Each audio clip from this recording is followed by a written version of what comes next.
Hello everyone, today I'll be making dhokla out of besan or chickpeas flour. If you are a first time visitor here, please do not forget to subscribe to my channel.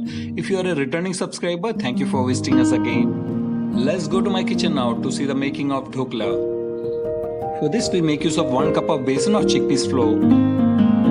We will add 1 teaspoon of salt to this.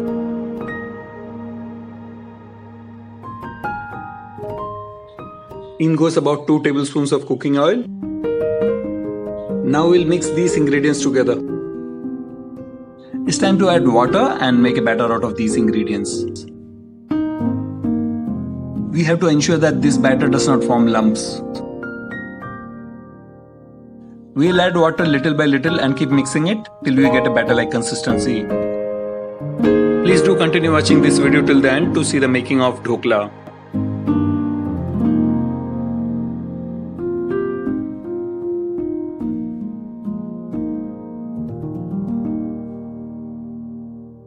Forgot to take footage of me adding lemon juice to this batter. For this we would need about half a lime. In goes 1 teaspoon of baking powder. Mix it well.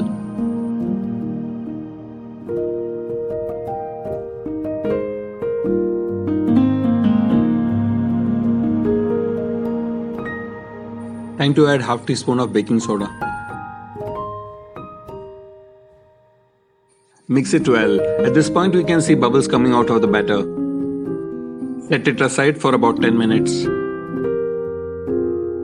We will grease this plate using half a teaspoon of cooking oil.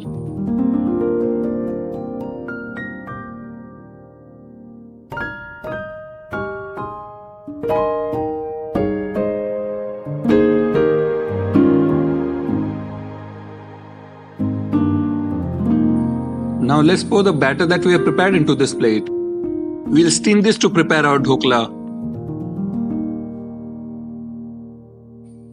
For preparing our dhokla, we'll take water in a pan and we'll heat it up.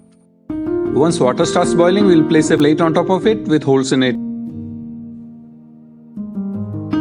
The plate containing the besan batter will go on top of it. And we'll close this vessel with another lid. The steam formed inside this will cook our besan batter.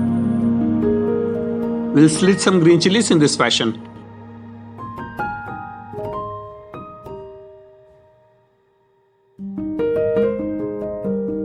After 10 minutes in the steamer, we'll check if our besan batter is cooked or not. After 20 minutes, our batter is fully cooked. Turn off the burner and allow it to cool down. We'll take this plate containing dhokla to a platform. If we want our dhokla to be thick, we should be using more of batter or a plate with diameter lesser than this. We'll transfer this dhokla to a bigger plate. Well, our dhokla is ready now and we have cooked it the same way we cook idli. Now let's cut it into small pieces.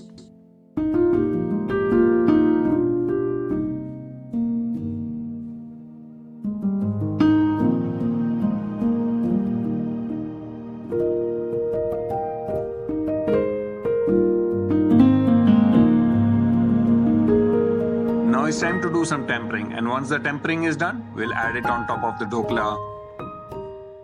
Onto the hot pan, we add 2 tablespoons of cooking oil, and once the cooking oil is hot, we add about 1.5 tablespoons of mustard seeds. In goes the slit green chilies.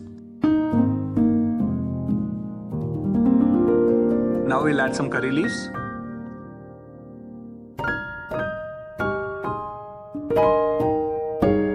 Mix it well. Now we'll squeeze out the juice from half a lime.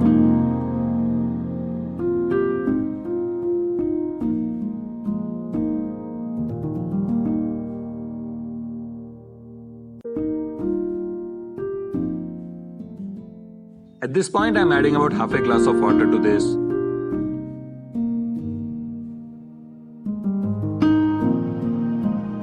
We'll add about 2 tablespoons of sugar to this and half teaspoon of salt.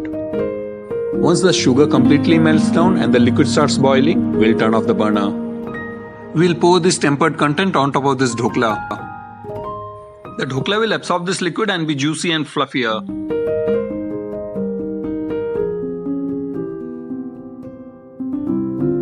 Our dhokla is ready now. It still needs to absorb some liquid that we had poured in to be completely fluffier.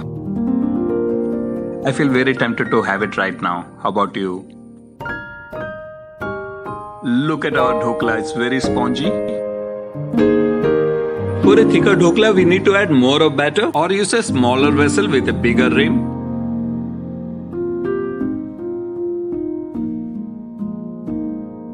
Let me show you the dhokla once again. This is the consistency that we would need. Thank you for watching the video.